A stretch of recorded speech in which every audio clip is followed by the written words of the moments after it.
নাগাম্মা এসে ফনা উঁচু করে দাঁড়িয়েছিল না?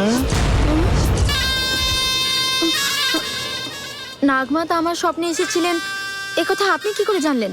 তোমার স্বপ্নে নাগাম্মা আসবেন সে কথা নাগাম্মা নিজেই আমাকে জানিয়ে দিয়েছিলেন। তোমার কি পুজো করা শেষ হয়ে গেছে? তাহলে আমি শুধু একটিবারের জন্য তাকে দেখতে চাই। শুধু একবার আমাকে দেখতে দাও। এই জায়গাটা এদের উপযুক্ত নয়। আমি কি দেখতে পারি? শুধু একবার আমাকে দেখতে দাও। বেশ ঠিক আছে, তাড়াতাড়ি দেখে চলে যান। হ্যাঁ, চলে যাব, একবার দেখেই চলে যাব।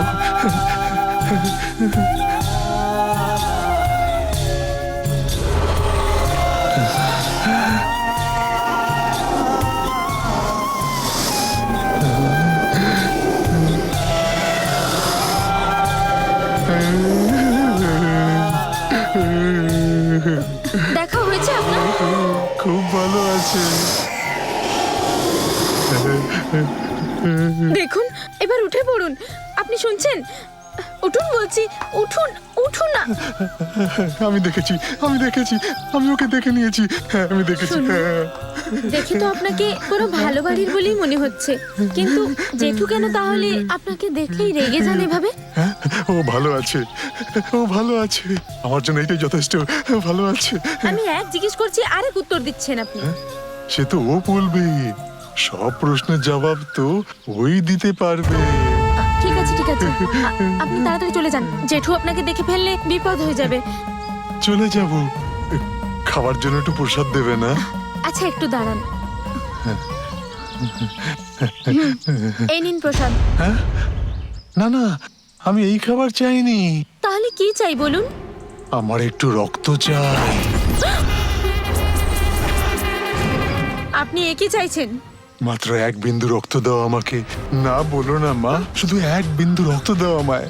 আপনি তো পুজোর কথা বলছিলেন, আর হঠাৎ এভাবে এইসব চাইছেন? আপনি কি এসব নিয়ে পুজো করেন? দাঁড়াও মা, এই কাজটা শুধু তোমার পক্ষে করা সম্ভব। হ্যাঁ মা, আমাকে না করো না মা। মা, আমাকে দাও মা, আমাকে না করো না মা। দাও মা, মা আমাকে এক বিন্দু রক্ত দাও মা। এক বিন্দু ছাড়ুন রক্ত। বলছি। হ্যাঁ মা, কৃপা করো মা, শুধু দাও। এক বিন্দু রক্ত দাও মা। মানা করো না মা, মানা করো না। এসো মা। ছেড়ে দিন আমায়। এক বিন্দু রক্ত দাও মা।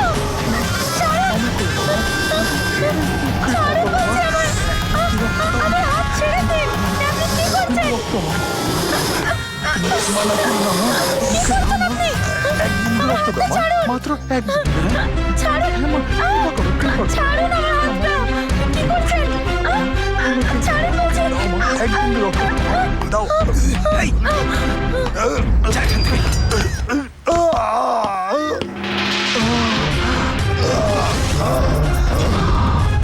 গঙ্গা, তুই কি পাগল হয়ে গেছিস নাকি?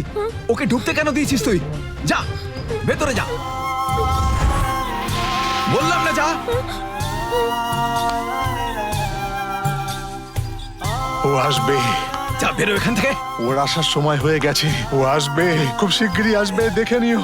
যা, ও আসবে, ও আসবে, যা বলছি না। দেখে নিও। আসবে। হ্যাঁ, তোমরা দেখে নিও। এই। ও আসবে, ও আসবে, দেখো। চল। ও আসবে, দেখে নিও। দেখো, চল ভাই। দেখো, ও আসবে। চল। ও ফিরে আসবে। চল। হ্যাঁ, দেখো, ও আসবে, ও আসবে। তুমি দেখে নিও। বাইরে। ও আসবে, দেখে নিও, ও আসবে। মানা করো না, খালি এক বলছি। বিন্দু রক্ত। নাগাম্মা সন্তুষ্ট হবে। চল। এক বড় সাপ হয়ে আসবে। দেখবে নিশ্চয়ই ও ফিরে আসবে, ক্ষমা করবে না।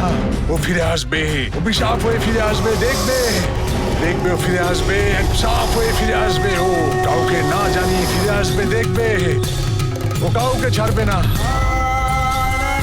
কাউকে ছাড়বে না। ও ফিরে আসবে, ও ফিরে আসবে, ও ফিরে আসবে, ও ফিরে আসবে।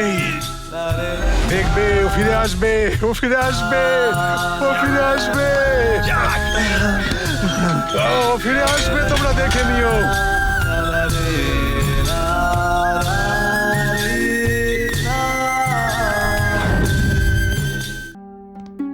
বাবা, হুম?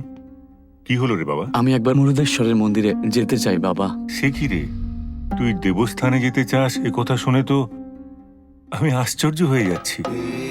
আসলে বাবা, প্রায় গত বছর থেকে আমার চোখের সামনে একটি চিহ্ন প্রায়ই দেখতে পাচ্ছি, আর গত কদিন ধরে বারবার সেটা দেখতে পাচ্ছি। আর আমি সেই একই চিহ্ন মুরুদেশ্বর মন্দিরের টেন্ডারের পেপারেও দেখতে পেলাম। তাই ভাবছি মুরুদেশ্বর থেকে একবার ঘুরে আসি। তুই দেবস্থানে যেতে চাস এই কথাটা তো সত্যিই খুব ভালো কথা রে বাবা, কিন্তু আমার মনে হচ্ছে এই সময়টা উপযুক্ত নয়। হ্যাঁ? সবে রামেয়া বাড়ি ছেড়ে চলে গেছে, এখন সবাই ভীষণ দুঃখী। আর এই ঘটনা ঘটে যাওয়ার পর থেকে আমার আর মাথা কাজ করছে না, আর কিছুই ভালো লাগছে না। এমন সময়ে তোকে বাইরে পাঠাতে আমার মন সায় দিচ্ছে না। যদি বিপদ হয়, এর থেকে আর বেশি চিন্তা করা আমার পক্ষে সম্ভব নয় বাবা। তোকে ছেড়ে কি করে বাঁচবো আমি? মুরুদেশ্বরের মন্দিরে আমরা সবাই মিলে যাব, কিন্তু এখন নয় বাবা। বাবা দেখো, প্রতি মাসে আমি পূর্ণিমার পুজো করেই চলেছি, তাই না? কিন্তু তাও ওই চিহ্নটা বারবার আমার চোখের সামনে আসছে। ওটা কি আর কেন বারবার আসছে না জানতে পারা পর্যন্ত স্বস্তি নেই। আর আমি এটা নিয়ে খুব চিন্তায় রয়েছি বাবা। না বাবা, তুই এখন কদিন ঘরেই থাক। বাবা প্লিজ, আমার পরিস্থিতিটা একবার বোঝার চেষ্টা করো। আমি যাবো আর ফিরে আসবো, প্লিজ তুমি মানা করো না বাবা। একটু অপেক্ষা কর।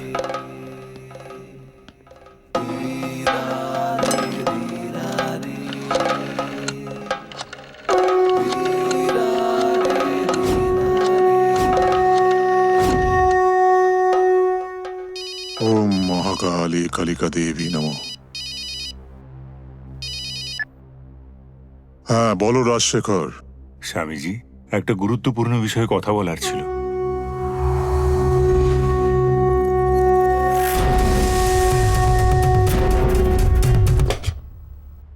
হ্যাঁ, hello Swamiji, hello Swamiji, hello hello, hello hello.